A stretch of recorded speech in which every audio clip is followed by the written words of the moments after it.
अगर आपको एक ऐसा रूम मिल जाए आप जिससे जो भी ख्वाहिश मांगो वो आपको पूरी कर दे, ऐसा इस मूवी में दिखाया गया है। मूवी के शुरू में कपल दिखाई जाती है, वो अपने एक नए घर में शिफ्ट हो रही है और बहुत खुश होती है। लड़के का नाम मैट होता है और लड़की का नाम गेट होता है। मैट एक आर्टिस्ट होता है और गेट एक ट्रांसलेटर होती है। और जो उन्होंने घर लिया था वो एक सुनसान जगह पर होता है, उसके पास कोई भी चीज़ नहीं होती। फिर वे अपने पूरे घर में सामान जाने लग जाते हैं। फिर मैट को एक चाबी मिलती है, वो चाबी सिगरेट दरवाजे की होती है। फिर वे सिगरेट रूम को ढूंढ भी लेते हैं। रूम को खोलते हैं तो रूम बिल्कुल ही डार्क होता है। रूम को खोलते ही पूरे घर की लाइट स्लिप होने लग जाती है, चसबुंद होने लग जाती है। फिर वे उस रूम को बंद कर देते हैं। फिर अगले दिन मैट किसी को इलेक्ट्रिशियन को अपने घर ऐसे क्यों आ जा रही है। फिर वो इलेक्ट्रिशियन उस कमरे में ले जाता है। उस कमरे में चारों तरफ वायर ही वायर होती है, ऐसे लगता है ये रूम किसी वायर से बनाया गया है। फिर उनको उस रूम में एक सर्किट मिलता है और ऐसे हैरानी की बात तो ये थी कि पूरे घर में लाइट नहीं थी, लेकिन बस उस सर्किट में ही लाइट थी। फिर इलेक्ट्रिशियन काम करने के बाद बोलता है मुझसे तो ये नहीं होगा, ये बहुत कन्फ्यूजन वाला काम है, आप किसी और को बुला लीजिए। फिर वो वहाँ से जाने लग जाता है और बोलता है ये घर बहुत पुराना है, जो इसी घर के अंदर पहले कपल रहते थे उनको किसी ने मार दिया था और उसका भी आज तक पता नहीं चला है। मैं होता तो इस घर को कभी भी नहीं लेता। ये सुनकर मैट बिल्कुल हैरान हो जाता है। फिर जाके वो इंटरनेट पे रिसर्च करता है उस घर के बारे में। फिर से पता चलता है इस घर का नाम है हाउस ऑफ ब्लड और 1975 में एक कपल यहाँ पे मरे हुए मिले थे। जिस लड़के ने उनको मारा था आज तक उस लड़के की पहचान नहीं हो पाई है। तो फिर अगले सीन में मैट उस कमरे में जाता है और कमरे में बैठ के दारू पीता उसी रूम में। और तभी वो विश करता है काश मेरे पास एक बोतल और होती। तो तभी थोड़ी लाइट स्लिप होती है और तभी उसके सामने एक बोतल और आ जाती है। तो चौंक जाता है ये कैसे हुआ। फिर वो सुबह गेट उठती है और उस रूम में जाकर देखती है तो मैट के पास बहुत सारी पेंटिंग और बहुत सारा पैसा और महंगी ड्रेस पड़ी हुई मिलती है। वो देख के बिल्कुल हैरान हो जाती है गेट कि ये सब कहाँ से आया। तो फिर मैट गेट को बताता है कि हम जो भी इस रूम से ख्वाहिश मांगते हैं ना वो मैट तभी पूरी कर देता है। लेकिन गेट पहले उसकी बात विश्वास नहीं करती। तो फिर मैट गेट से बोलता है तुम एक ख्वाहिश मांग के देखो। तो गेट बोलती है मुझे एक अच्छी सी जॉब मिल जाए। तो लेकिन मैट बोलता है तुम कोई फिजिक्स वाली चीज़ मांगो, कोई फिजिकल वाली चीज़ मांगो। तो फिर वो बोलती है कि मुझे $10 मिलियन मिल जाए। तो तभी उसके सामने $10 मिलियन आ जाते हैं। तो देख के वो भी हैरान हो जाती है बिल्कुल ही कि ऐसा कैसे हो सकता है। पहले तो गेट बोलती है कि मुझे ये कुछ ठीक नहीं लग रहा। तो फिर मैट उसे बोलता है हमें इस रूम का फ़ायदा उठाना चाहिए, इसे महंगी महंगी चीज़ें मांगनी चाहिए। फिर वे दोनों कुछ दिनों तक बहुत महंगी महंगी चीज़ें मांगते हैं, पैसा मांगते हैं, ड्रेस मांगते हैं, डायमंड गोल्ड पता नहीं क्या क्या चीज़ मांग लेते हैं, पैसों की दीवारें बना देते हैं। फिर गेट इन चीज़ों से बोर होने लग जाती है। तो फिर मैट उसको बोलता है हमें अब ऐसा करना चाहिए, हमें एक बच्चा करना चाहिए। लेकिन गेट मना कर देती है क्योंकि आज से पहले वो 2 बार प्रेग्नेंट हो चुकी थी, दोनों बार उसका बच्चा ख़राब हो चुका था, इसलिए वो मना कर देती है। फिर उन दोनों के बीच में बहस हो जाती है। मैट बाहर आ जाता है। फिर गेट एक काम करती है, उस रूम से वो एक छोटा बच्चा मांग लेती है। तो छोटा बच्चा आ जाता है। तो तभी बाहर मैट बैठा रहता है। तो उसको रोने की वजह से अंदर से भाग कर जाकर देखता है। तो फिर गेट बोलती है मैंने इस रूम से एक छोटा बच्चा मांग लिया। तो मैट बोलता है ये तुमने ठीक नहीं किया, इसका तुम्हें पता नहीं हमें क्या अंजाम भुगतना पड़ सकता है। फिर वे रूम के पास जाते हैं ये कहने के लिए प्लीज़ इस बच्चे को वापस ले लो। तो तभी जाते हैं तो बच्चा रोने लग जाता है और दोनों बिल्कुल इमोशनल हो जाते हैं। उसे भी थोड़ा थोड़ा उनमें प्यार आने लग जाता है। तो फिर उस बच्चे को अपने पास ही रख लेते हैं। फिर मैट उस कमरे के बारे में और जानकारी लेने लग जाता है। उसे पता चलता है कि उन दोनों कपल को उस लड़के ने इस रूम के कहने पर ही मारा था और फिर बाद में उस लड़के को हॉस्पिटल के मेंटल हॉस्पिटल में जाके भर्ती करवा दिया था। फिर मैट डिसाइड करता है कि उस लड़के से मिलने जाएगा। फिर मैट थोड़े पैसे लेकर उससे मिलने के लिए जाता है।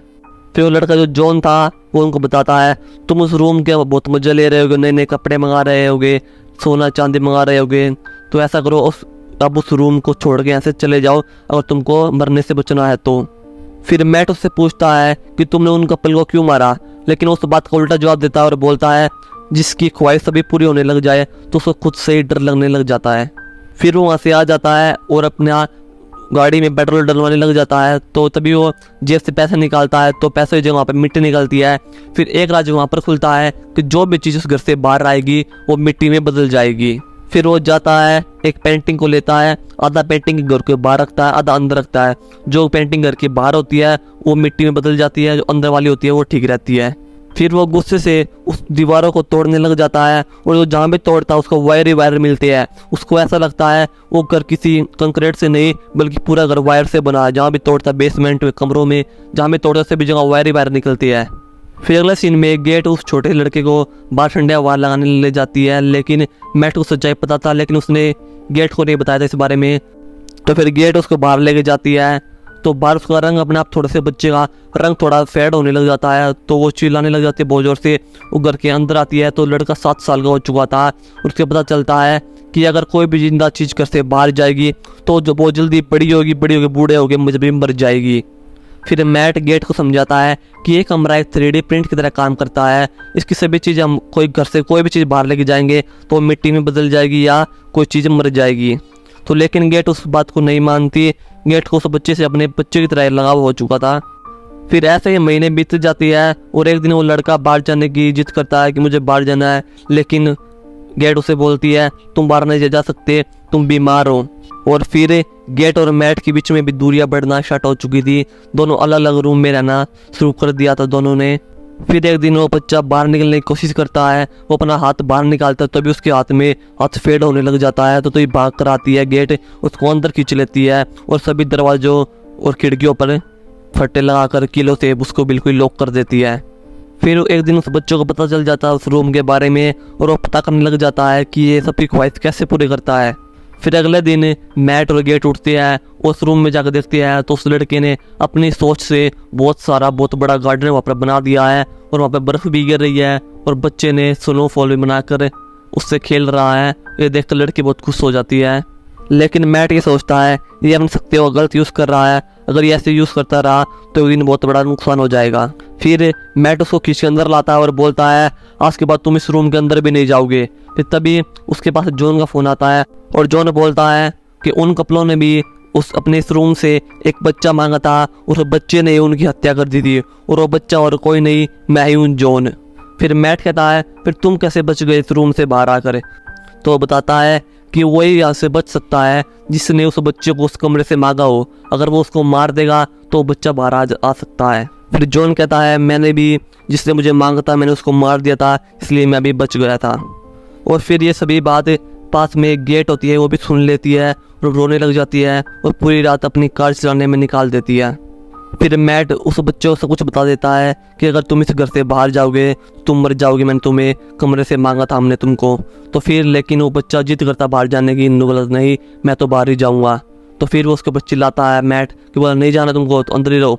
तो वो अंदर आ जाता है और फिर बाद में मैट को अफसोस होता है कि मुझे इसके ऊपर नहीं चलाना चाहिए था। फिर वो उसके पास जाता है, उसे सॉरी मांगता है। फिर दोनों बाप बेटे की तरह खेलने लग जाती है।